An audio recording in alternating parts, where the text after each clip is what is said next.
సమస్యలు ఉన్నా కూడా వారిని ఇక్కడ ఇంకొక మాట, ఆ డిపార్ట్మెంట్ డ్రెస్ అనగానే అందరికీ ఒక ఏంటి క్రేజ్. ఓకే, మరి కే మమత గారు అలా చిన్న ఏజ్ లో మరి వాళ్ళ ఉద్యోగాలు బాగుపడాలి, మంచి పొజిషన్కి వెళ్ళాలి, అది ఏ ఫీల్డ్లో అయినా అనుకుంటే అది మీ చేతిలోనే ఉంటుంది. సామాజిక బాధ్యత కాబట్టి మీరందరూ చాలా గొప్ప సంఘటన ఇది. జ్యోతిబాయి ఫులే, సావిత్రిబాయి. అమ్మాయిలు ఒక 5 minutes ఓపిక పట్టండి, అయిపోతుంది, చివరికి వచ్చింది.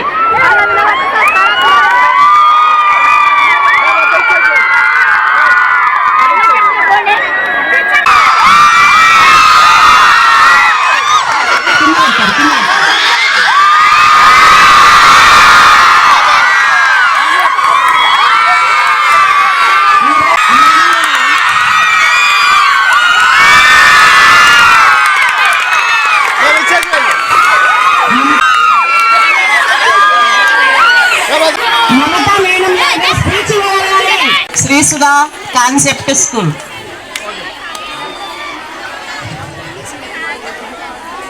Thank you sir, thank you madam. Madam రండి.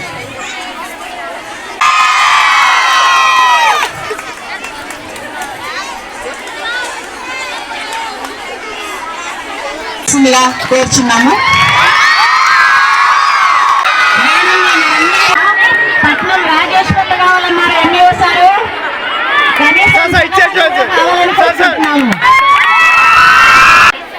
సారు తెలుగులో మనకెంతో ముఖ్యమైన అతిథులందరూ కూడా సన్మానం చేస్తున్నారు.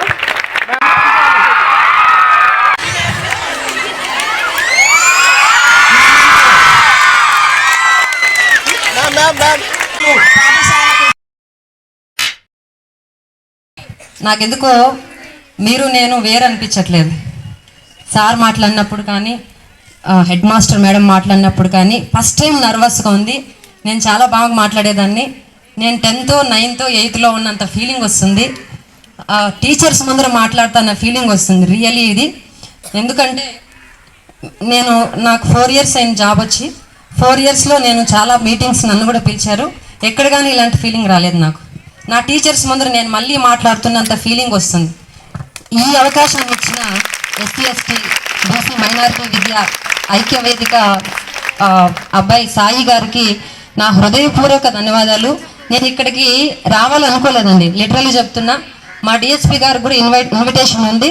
సార్ రాలేదు, సార్ అందుబాటులో లేరు, నేను రాకూడదు అనుకున్నా. కానీ పొద్దున్న కాల్ చేసి డిఎస్పీ గారికి అడిగితే ఫస్ట్ నువ్వు వెళ్ళి అటెండ్ అవ్వాలి అని చెప్పారు. సో చాలా మిస్ అయిపోయేదాన్ని నేను. Thank you. చదువుకుంది 10th class వరకు జెడ్పీ హై స్కూల్, రామసముద్రం మండలం. మా ఊరు వచ్చి కర్ణాటక బార్డర్లో ఉంటుంది, చిత్తూరు డిస్టిక్లో. మా హై స్కూల్కి మా ఇంటికి 5 kilometers డిస్టెన్స్ ఉంటే రూపాయి టికెట్ ఇచ్చి 15 సంవత్సరాల క్రితం చెప్తున్నా నేను, ఓకేనా? సో టికెట్ ₹1 ఇచ్చి ఎక్కేవాళ్ళం. అది కష్టమవుతుందని అప్పటి గవర్నమెంట్లో సైకిల్ ఇచ్చారు సార్. సైకిల్ ఇస్తే మాకు మా అమ్మ నాన్న వాళ్ళు కష్టపడి ఇల్లు కట్టుకుంటే పెద్ద మేడ ఉందని, ఇల్లు ఉందని సైకిల్ ఇవ్వలే. 8th classలో మా physical science teacher sir Narayana sir ఉండేవాళ్ళు.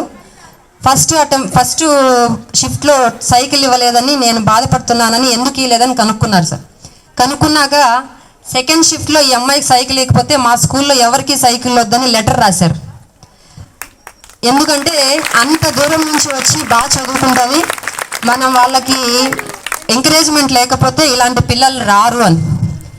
అప్పుడు మా స్కూల్లో స్ట్రెంత్ 1100 మంది. 1100 మందిలో 1100 మంది స్టేజ్ కింద ఉంటే నేను పైన ప్లెడ్జ్ లీడర్ ఉంటుంది కదా, అందరికీ ఎస్పీఎల్ లాగా నేను ఉండేదాన్ని. సెకండ్ షిఫ్ట్లో ఫస్ట్ నాకు సైకిల్ ఇచ్చిన తర్వాతే ఆ ప్రోగ్రాం మళ్ళీ స్టార్ట్ చేశారు. అదే సైకిల్లో నేను నా తమ్ముడు 10th class వరకు అప్ అండ్ డౌన్ 5 km పోవడం, 5 km రావడం.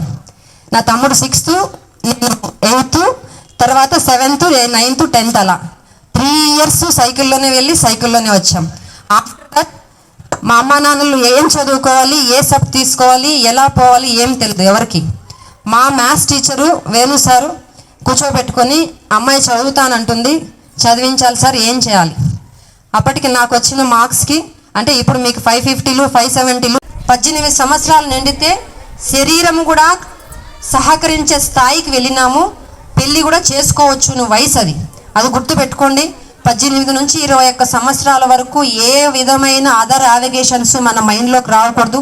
You have to concentrate on your studies, you have to concentrate on your parents and your sisters and brothers only. Okay, next అందరూ కూడా చదువు మీద కాన్సన్ట్రేషన్ చేసి మీ చదువుకొని మీ నెక్స్ట్ జనరేషన్ నెక్స్ట్ లైఫ్ని మీరు బంగారు భవిష్యత్తుకు ఉపయోగించుకుంటారని ఆశిస్తున్నాను. Thank you. ఈ అవకాశాన్ని ఇచ్చినందుకు థ్యాంక్ యూ సో మచ్.